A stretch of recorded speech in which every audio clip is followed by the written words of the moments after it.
Hello friend, नमस्कार। मैं दिनेश शर्मा। देखो, आज आपको राहु की महादशा के कुछ खास आपको टिप्स दिए जाएंगे जो बिल्कुल सटीक है। ये राहु की महादशा हमने जीवन में अनुभव किया है, वो आपको बता रहे हैं। क्या अनुभव किया है आपको ध्यान से सुनना होगा, क्योंकि जनरली जो एस्ट्रोलॉजी करता है वो ये जानता है कि राहु की महादशा ही एक ऐसी दशा है जिसमें व्यक्ति को ज़रूरत पड़ती है कि एस्ट्रोलॉजर से बात की जाए, क्योंकि राहु का मेन काम है डराना, भयभीत करता है, षड्यंत्र कराता है, कॉन्स्पिरेसी, आत्महत्या की सोचना, घर में छापे पड़ जाना, बुरी बात सामने आ जाना, कोई रहस्यमयी चीज़ें सामने आ जाना, अचानक कुछ हो जाना। तो राहु, मुझे ऐसा लगता है कि मेरा जो अनुभव है, राहु ना आपके प्रारब्ध को एक्टिवेट कर देता है, आपके जीवन में जो प्रारब्ध है उसको एक्टिवेट कर देता है। ठीक है, तो आज जो बात हो रही है भावार्थ रत्नाकर की बात हो रही है। इसके पहले वाली वीडियो में बताया था भावार्थ रत्नाकर के मृत्युयोग। ठीक है, भावार्थ रत्नाकर में एक मृत्युयोग है, होता है 11वें अध्याय में मृत्युयोग है, और उसका आखिरी वाला श्लोक है। आखिरी वाला श्लोक कहता है, द्वे त्रयाणाम पुत्राणाम संप्राप्ते राहुदाय के पितु निर्धन मिथ्याहुस्त दशादश मध्य एवचा।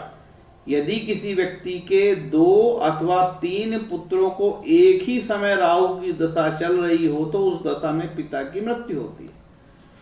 इसमें जब पिता की मृत्यु होती है, ये तो सत्य है। एक देखो, मैं इसको ज्यादा दावेदारी से इसलिए नहीं कह सकता कि मृत्यु होती है। मैंने देखा कि जिस परिवार में 1, 2 या 3 लोगों की, या 1 या 2 ही लोगों की, पिता की और पुत्र की चल रही है, पिता की पति पत्नी की चल रही है और पुत्र की चल रही है, तो आर्थिक तबाही होती है, बड़ा आर्थिक नुकसान होता है राहु की महादशा में। और बहुत किसी के कल कारखाने बंद हो जाते हैं, व्यापार ठप्प हो जाता है, नौकरी के लाले पड़ जाते हैं, विभागीय जांच चालू हो जाती है, जेल कोर्ट कचहरी की स्थिति निर्मित हो जाती है, भूमि प्रॉपर्टी के मामले विवादित हो जाते हैं, टैक्स चोरी पकड़ा जाती है, वर्षों की चोरी पकड़ा जाती है, कोई पुराना प्रारब्ध निकल आता है जो आपको दंडित करने पे तुला रहता है, लोगों के घर बेचने पड़ते हैं। राहु में घर बिक जाते हैं, राहु में घर खरीदते भी हैं लोग और राहु में घर बिक भी जाते हैं। राहु एक ऐसी दशा, राहु की दशा चल गई तो 2 नंबर के काम भी लोग भयंकर पैसे कमाते हैं। और इसके बाद पता लगा मैंने राहु में बहुत धन कमाया, और जैसे राहु की दूसरी अंतरा बदला, पूरा जितना कमाया था सब निपट गया। तो राहु बड़ा ऐसा विचित्र ग्रह है। मुझे ऐसा लगता है राहु, जब ये राहु ने भगवान विष्णु को धोखा दे दिया, अमृत बट रहा था, चुपचाप अपना भेष बदल के राहु में चले गए। जो राहु भगवान विष्णु को धोखा दे सकता है, तो वो आम आदमी के लिए कितना खतरनाक हो सकता है, आम जातक के लिए कितना खतरनाक हो सकता है। क्या करता है वो? आपके प्रारब्ध को एक्टिवेट कर देता है। जो आपके जीवन का प्रारब्ध है, अच्छा या बुरा, यदि अच्छा हो तो गंगा स्नान भी कराता है, बुरा हो तो आपको कोर्ट कचहरी, जेल, व्यापार, आर्थिक हानि। आर्थिक हानि, परिवार में अनबन, पति पत्नी के बीच में तलाक, लड़ाई झगड़े, कोई आपके अफेयर हैं, पोल खुल गई, पत्नी की अफेयर पोल खुल गई, पति की अफेयर पोल खुल गई, और झगड़ा जैसा हो रहा है, लट्ठम लट कर रहे हैं, मारापीटी कर रहे हैं, आरोप प्रत्यारोप कर रहे हैं, कोर्ट कचहरी कर रहे हैं। इस तरीके की चीजें राहु में होती है। वर्षों से कोई चोरी कर रहे थे, अचानक छापा पड़ गया, आप हिडन काम कर रहे थे, चोरी, बहुत टैक्स चोरी करते थे, बताते नहीं थे, 4 ट्रक माल खरीदते थे और 10-20 किलो की एंट्री आप रोकड़ में करते थे। अचानक जो है एजेंसियां आपके घर आ पड़ी, और टैक्स से रिलेटेड एजेंसियां आ पड़ी और आपसे इंक्वायरी करने लगी, पूछने लगी, तो आप परेशान हो गए, मुसीबत में आ गए। अरे यार, चुपचाप सब बढ़िया चल रहा था, वर्षों से मैं कमा रहा था, वर्षों से मेरा यही क्रम था, मैं 3 ट्रक खरीदता था माल, 1 ट्रक दिखाता था, या आधा ट्रक दिखाता था, या 20 किलो दिखाता था, है ना। आपको यकीन नहीं होगा, इस देश में जो कई ट्रकों से लोहा खरीदता है वो टैक्स देता है 2,000 3,000। ठीक है, ऐसे बड़े बड़े टैक्स चोरी करते हैं लोग। जो पूरे नगर को लोहा देता हो, सरिया देता हो, वो टैक्स देता है 3,000, और सरकारी कर्मचारी देता है 24,000, 25,000, 50,000, उनकी आधी सैलरी कट जाती है। तो कमी नहीं है इस देश में चोरों। तो इस तरीके की जो वर्षों की पुरानी चीजें खुल जाती है। तो राहु क्या एक्टिवेट करता है? राहु एक्टिवेट करता है आपके प्रारब्ध को, आपके बुरे कर्मों को एक्टिवेट, बुरे कर्मों की सजा को एक्टिवेट कर देता है। मेरा ऐसा मानना है कि राहु आपके प्रारब्ध को एक्टिवेट कर देता है। कौन सा? अच्छा या बुरा प्रारब्ध। क्योंकि अच्छा होगा तो राहु इतना धन देता है कि बहुत धनदायी है। राहु कई बार आपको अनर्गल अवैध तरीकों से धन भी देता है। ठीक है, अनर्गल अवैध तरीके से दिया हुआ धन कोई नहीं बचा सकता। इस दुनिया में कोई ऐसा व्यक्ति नहीं है जो बुरी बात से पैसे कमा ले। आप बोलते नहीं साहब, ऐसे तो हमने सैकड़ों परिवार देखे हैं जो अवैध तरीके से धन कमाते हैं और उनका कुछ नहीं होता। भैया, उनके पूर्व जन्म के प्रारब्ध से बचा हुआ बैलेंस है। वो पूर्व जन्म के अच्छे कर्म है ना, वो बचे हुए हैं, और जैसे ही वो खत्म हो गए ऐसे धड़ाक से गिरते हैं लोग की। कई आपने मुख्यमंत्रियों को जेल में जाते देखा होगा, मंत्रियों को जेल में जाते देखा होगा, कई हीरो हीरोइन को बाद में बहुत बुरी गत में मरते हुए देखा होगा। उनके कोई माई बाप नहीं था, अकेले रूम में मरते हुए देखा होगा। ठीक है ना, बड़े बड़े सेठों के बहुत बुरे हाल होते हुए देखा होगा। आपने कई IAS अधिकारियों के बहुत बुरी गत देखा होगा।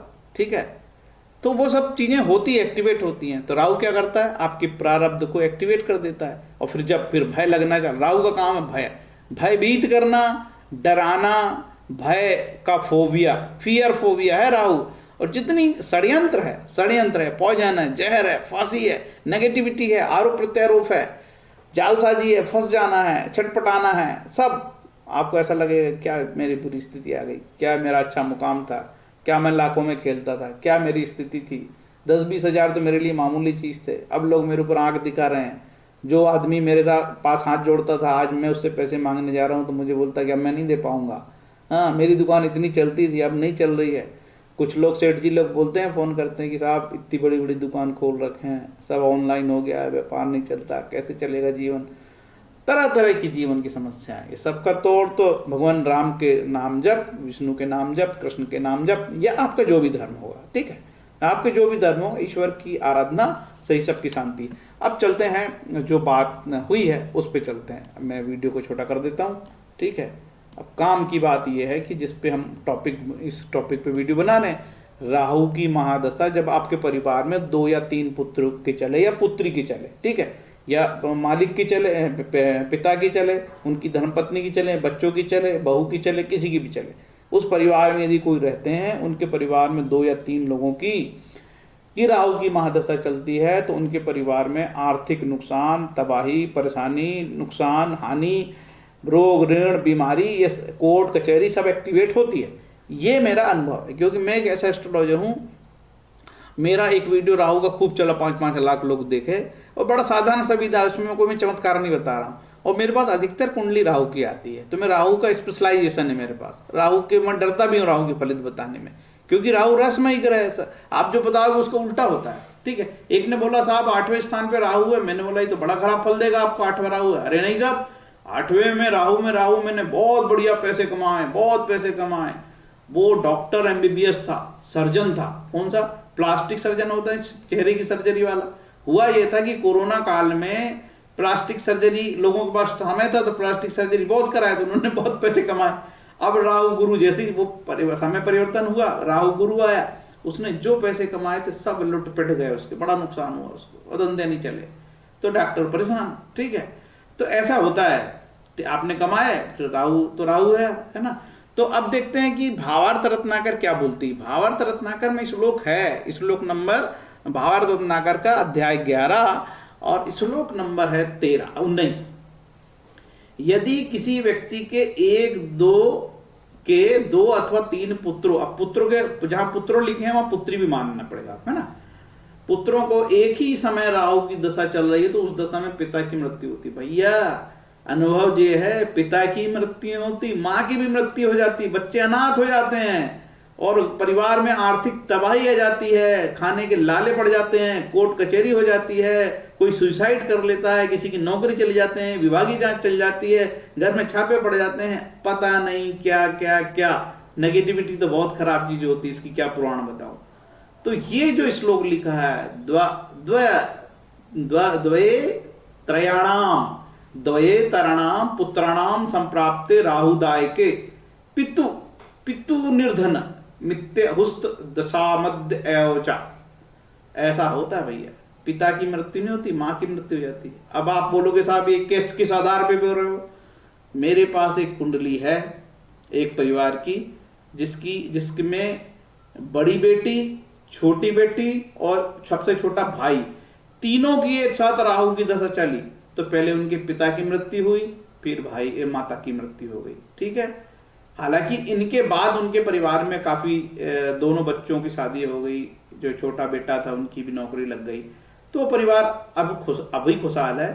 लेकिन किसी के परिवार में माता पिता की मृत्यु हो जाए और शादी नहीं हो बेटियों की, बेटी की शादी कोई और कराए, है ना, उनके परिजन कराए, जो सगे परिजन है वो कराएं, तो ये कोई अच्छी बात है क्या भाई? जो माता पिता को जो खुशी होती है अपने बच्चियों की शादी कराने में, वो खुशी एक दूसरे परिजनों को कैसी होगी? नाम मात्र की होगी, वह औपचारिकता होगी, वो अपनी कर्तव्य जैसे तैसे वो कर्तव्य निभाना कहलाता है। ठीक है, तो किसी बच्चे के लिए उसके जीवित रहते माँ और पिता कम एज में, ज्यादा एज में नहीं बोल रहा हूं, ये जो घटना बता रहा हूं मैं, कम एज में मतलब 50 साल के अंदर खत्म हो गए और बच्चे पढ़ ही रहे हैं, है ना, और शादी नहीं हुई उनकी, तो ये राहु कराता है। तो ये जो बात लिखी, अच्छा मेरे पास भी कई कुंडली आती है, मैं पहले पूछता हूं कि भैया आपकी अकेली चल रही है क्या? फिर बोलता नहीं मेरे बेटे की भी चल रही, मैं समझ जाता है क्या ये अब इस परिवार में काफी तकलीफ इनको होनी है, तो अपन उपाय भी बताते हैं सात्विक कि भाई राहु के लिए दुर्गा सप्तशती का पाठ करो। और तो और राहु कवच की बात करता हूं मैं। राहु कवच में आपके पैर के तलवे तक की बाल का अस्थि मज्जा, नाक के अंदर का बाल और सबकी रक्षा, बाल के रोमकूप के तक के रक्षा करने के लिए देवी ने कही है राहु कवच दुर्गा सप्तशती का पाठ। लेकिन नहीं, हम तो चंडी जाप दूसरे से कराएंगे और उसको 60-70 हजार देंगे तभी मुक्ति मिलेगी। राहु कवच तो आप स्वयं भी पढ़ सकते हो, दुर्गा सप्तशती तो आप स्वयं ही पढ़ सकते हो। एक आध मात्रा यदि गलत हो भी गई, ठीक है, यदि मैं राहु दुर्गा सप्तशती के लिए क्या उपाय बताया है, दुर्गा सप्तशती के लिए, राहु के लिए दुर्गा सप्तशती की बात मैं करता हूं, करना चाहिए, ऋषि पाराशर ने भी बोला है। ठीक है, चलो दुर्गा सप्तशती की एक हाथ मात्रा गलत हो गई, संस्कृत का कोई उच्चारण गलत हो गया, तो क्या माँ दुर्गा आपको आके सामने आके मारने लगेगी? नहीं मारेगी। अरे आ भी जाएगी, जो दर्शन हो जाएंगे यार, दर्शन लाभ ले लेंगे। ठीक है, तो ऐसा डरावना माहौल बनाया जाता है कि एक हाथ उच्चारण गलत हो जाए, गलती हो जाएगी। मूर्खो, मरा से राम की प्राप्ति हुई थी कि नहीं वाल्मीकि रामायण में? तो कर्मकांडी नहीं चाहता कि सब खुद करें, कर्मकांडी का नुकसान हो जाएगा ना। ठीक है, तो वर्षों से ये जो है षड्यंत्र चलते रहा हमारे देश में कि हम ही करेंगे, हम ठेकेदार हैं। ठीक है, तो उनसे उनका नुकसान हो जाएगा। तो जैसे कालसर्प योग का झूठ बताया था, ऐसा योग जो फर्जी है ही नहीं, और उस फर्जी योग की 2 लोगों ने किताब लिख दी, कालसर्प योग के शांति विधान, मतलब उनका कर्मकांड लिख दिया। तो ये लोग जो है ना वज्रलेप हो जाएगा, इन लोग जो है इनका वज्रलेप, इनके जो पाप है ना कर्मकांड के नाम पे जो लोगों को लूटते हैं, भोले भाले लोगों को, इनका वज्रलेप होगा। इसलिए देखना आप लोग बहुत बुरी स्थिति में रहते हैं, बहुत कर्मकांडियों के बहुत बुरे हाल रहते हैं, जो इस तरीके करते हैं इनके हाल अच्छे नहीं रहते। ये इनके घर में लक्ष्मी का अभाव रहता है, क्योंकि आप दूसरे को झूठ बता के ले लो। एक और घटना बताता हूं, एक व्यक्ति को कालसर्प योग था, बात है राजस्थान की, सत्य घटना है। वो लालची जो कर्मकांडी, उसने कहा बोले चलो अपन वहां चलते हैं, बोले नासिक चलते हैं। नासिक ले गया, सोने के सांप बनाया 2 जोड़ा। ठीक है, सोने के नागिन सोने के। अब नासिक का पंडित कर्मकांडी कहता है कि मेरे कैंपस में ये पूजा हुई है, ये सोना चांदी मेरा, ठीक है, सोने के सांप मेरे। अब उसका तो छोटा समूह हो गया बेचारा, राजस्थान से वो अपने लेके आया था उन लोगों को, बिल्कुल लेटेस्ट घटना बता रहा हूं, ताजी है ये। ठीक है, उसका बड़ा छोटा समूह हो गया। अब बेचारे लोगों ने 2.5-3 लाख रुपए खर्च कर दिए, और वो सोने का जो लालच में, वो राजस्थान का कर्मकांडी था कि मेरे को मिल जाएगा ये सोने का सांप, है ना, मैं बेच लूंगा, तो वो नासिक वाला ले गया। सीधी सी बात है, बेचारा अपने कैंपस में करा रहा है, तो सानी का तो हीरे का भी ला लेता, उसकी भी करा देता, वो तो उसे क्या चाहिए, उसे तो बिल्ला फायदा है। तो इस तरीके की लूटपाट चल रही है, और बेचारे लोग भी बड़े भोले रहते हैं। जैसे देखो, कोई करोड़पति व्यक्ति के ऊपर जब मुसीबत आएगी ना, करोड़पति अरबपति व्यक्ति है, तो उसके लिए 2 लाख 3 लाख 4 लाख 5 लाख क्या मायने रखता है यार? वो तो ऐसे सैकड़ों उपाय कर सकता है, हजारों उपाय, और फिर उनकी देखा देखी लोग ऐसे करते हैं कि उन्होंने फिर वो रेफरेंस भी देते हैं कर्मकांडी, उसने वो कराया था तो उसको शांति हो गई।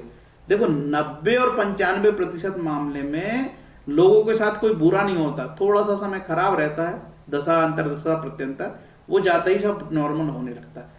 ऐसा ना हो तो राहु में कितने लोगों की राहु की दशा चल रही, सभी बर्बाद हो जाते बेचारे। कितने लोगों की शनि दशा चल रही है, कितने लोगों, कम से कम मैं बता रहा हूं एक समय में 34 करोड़ लोगों की 7.5 चलती है भारत में, ठीक है। और दुनिया का नहीं बता रहा हूं, क्यों कि चलो एक राशि के 12 करोड़ हो गए तो 12 तिया 36, मोटा मोटा, मैं फिर भी ज्यादा ही होंगे, तो 40 करोड़ लोगों की एक साथ 7.5 चलती है। तो क्या वो लोग बर्बाद हो गए?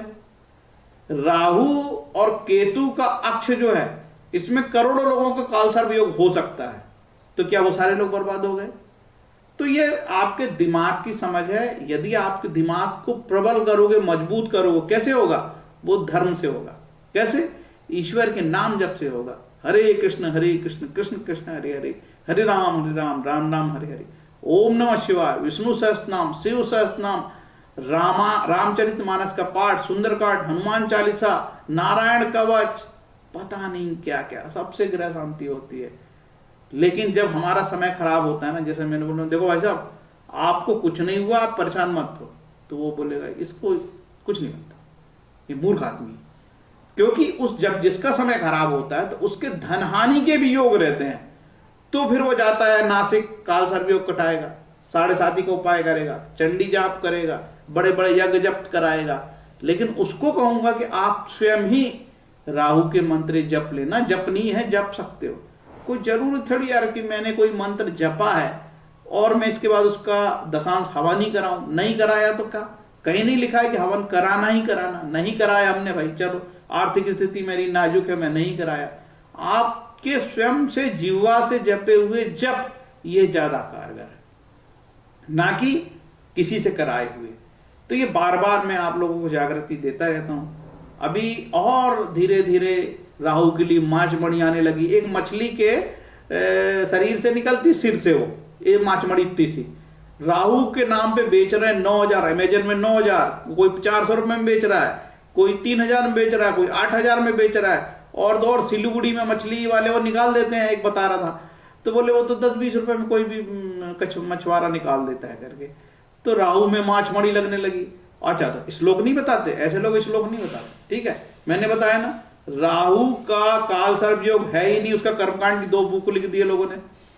तो ऐसे चलता रहेगा। नासिक में तो इसका बहुत बड़ा धंधा चलता ही, आप वहां कालसर्प योग ही कटाते हैं लोग। तो ऐसे दुनिया में ऐसे कई प्रकार के झूठ स्थापित हो जाते हैं। आप सिर पटक लोगे तो उस झूठ को उसको सब ये नहीं कह पाओगे कि ये झूठ है, वो कहेंगे नहीं है साहब, क्योंकि लोग जाते हैं ना कराने वाले। भाई एक व्यक्ति करोड़पति आदमी, उसके जीवन में संकट आया तो वो तो राहु कालसर्प क्या, और नए काल, अब तो वास्तु भी आने लगा है ना, कि तुम्हारे घर का बाथरूम खराब है, वो फलाने खिड़की ठीक नहीं है, सामने में ये चीज ठीक नहीं है। अब गरीब लोग बेचारे 10x10 गरीब वाले मकान में रह रहे हैं यार, उनके लिए क्या वास्तु, क्या जमीन कैसी। अब लोग तो उत्तराखंड में जाओ तो लोग पहाड़ी में लटके हुए हैं, उधर पहाड़ी में रह रहे हैं, और उसके नीचे तो गड्ढा है भैया। तो मजबूरी में लोग कहां नहीं रह रहे। जो नगर निगम गंदा फेंकती है, कचरा फेंकती है, उसके पहाड़ों में मुंबई में लोग रह रहे हैं यार।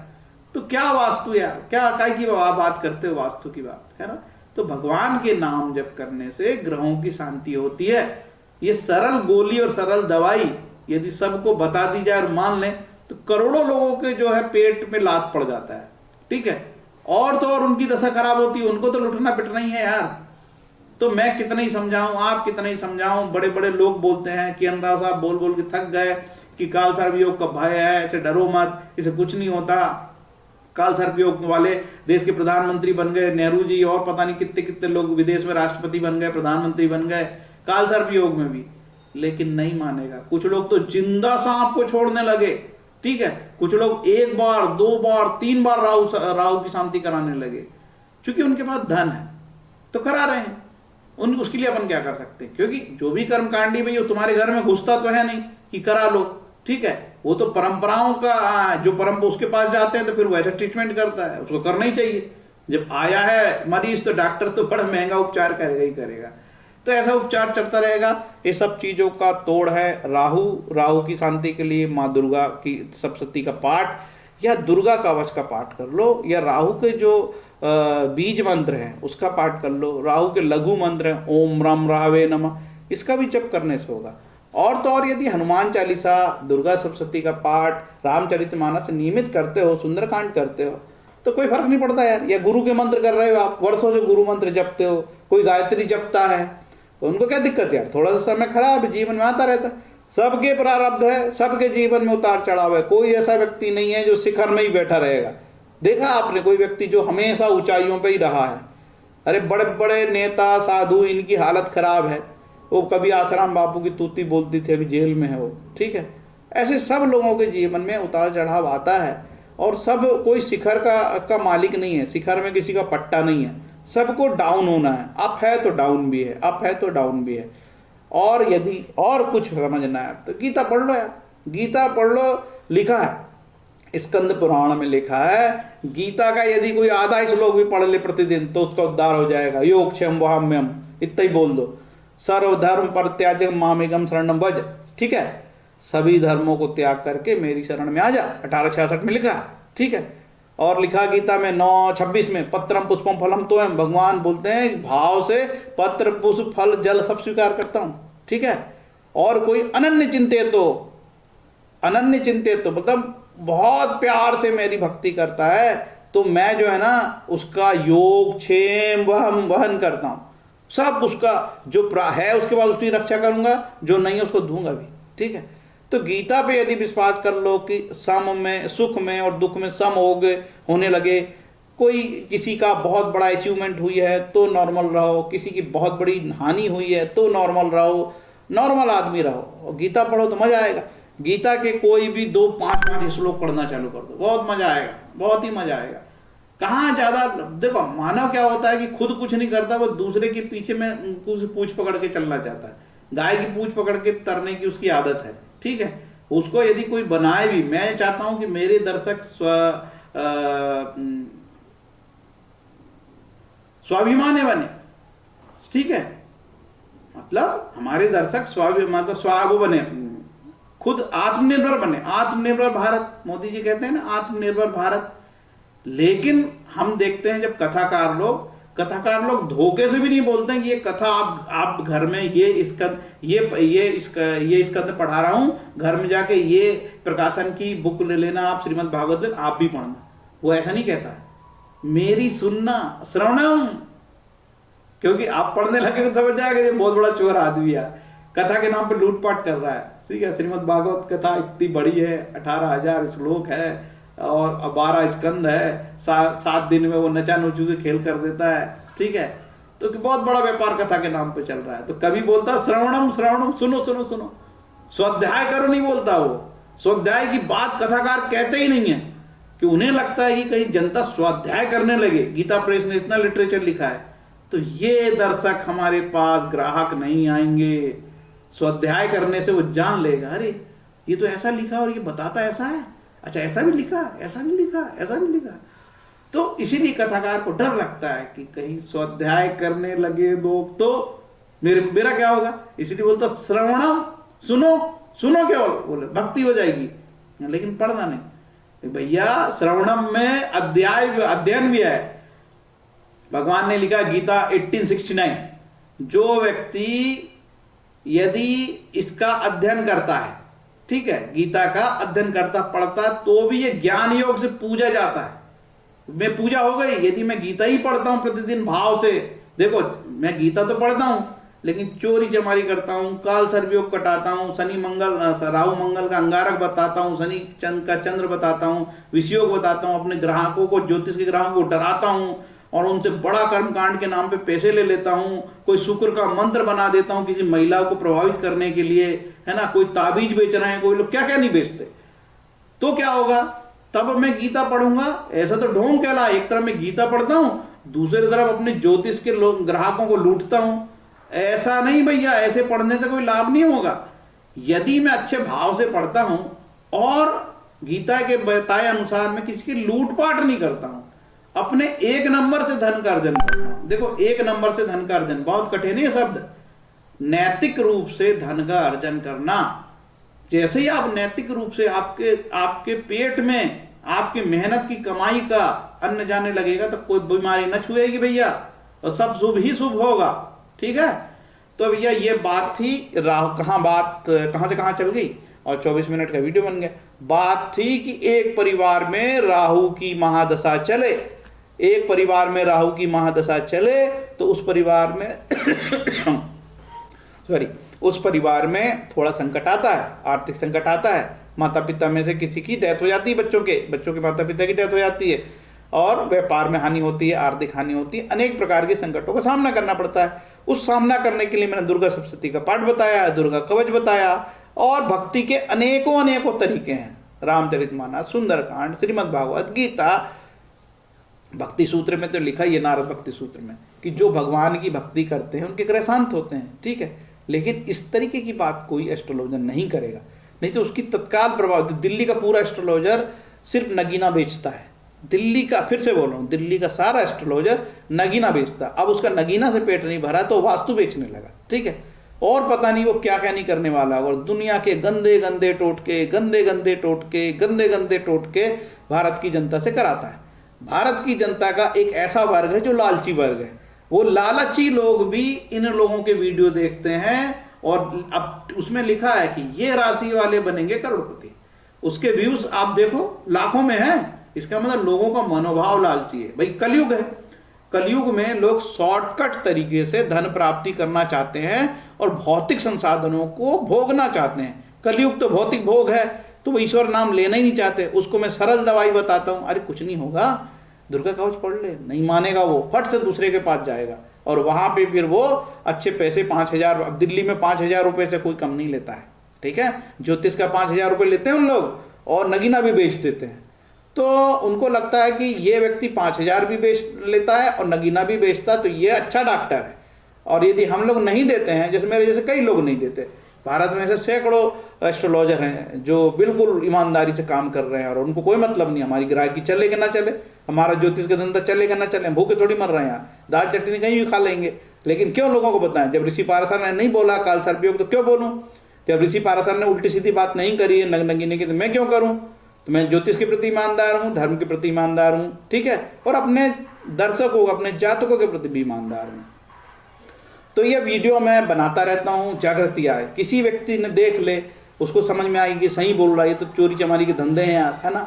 लेकिन बेचारे मानते नहीं है। मेरे पास ज्यादातर लोग लुट पिट के आते हैं, तो उसको वो उन लोगों को मेरे पास देने के लिए कुछ नहीं रहता। वो कहते हैं महाराज जी अब इतनी अच्छी बात करते हैं ना, आप मेरे लिए फ्री में कुंडली देख दो।